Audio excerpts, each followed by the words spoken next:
Сәлеметсіздер ме оқушылар?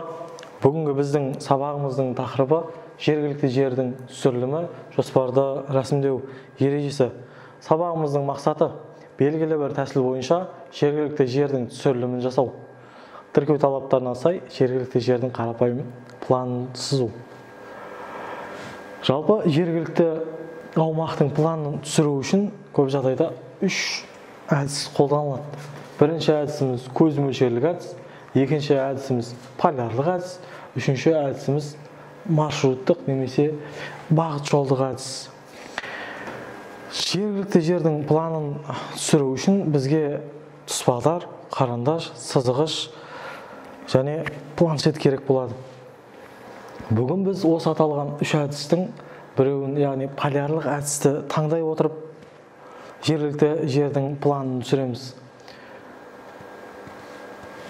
Оқушылар, планшет дегеніміз тақтай немесе тегіс алынған картон. Бұл картонның солтүстік бөлігіне тұспалдарды бекітеді. Міне, осы құралды біз планшет деп айтамыз. Жаңа айтып өткеніміздей, бүгін біз полярлық түсірілім әдісін таңдай отырып, жергілікті жердің планын түсіреміз. Бұл планның қалай жергілікті жерді түсіруге болады? Бірінші, тұспалдармен жергілікті жердегі нысандарды белгілеп аламыз. Екінші, бақылаушы тұрған нүктені қағаздың ортаңғы бөлігіне нүкте етіп қоямыз.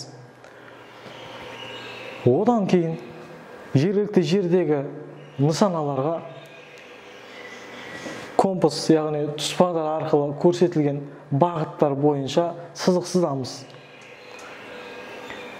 Жергілікті жердегі нысандарды қадам немесе рулеткамен есепті өлшеп алып, масштабқа түсіріп, мынау тұрған қағазға белгілейміз.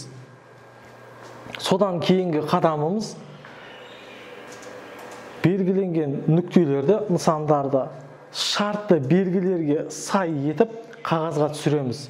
Мысалға, сіздер сызып отырған алаңқайда немесе аулада жалғыз тұрған ағаш болатын болса, шартты белгісі, жалғыз тұрған ағаштың шартты белгісін саламыз. Егер аулаңызда немесе түсіріп атқан участокте бұталары болатын болса, бұталардың шартты белгісін саламыз. Осылайша жергілікті жердің планын түсіреміз.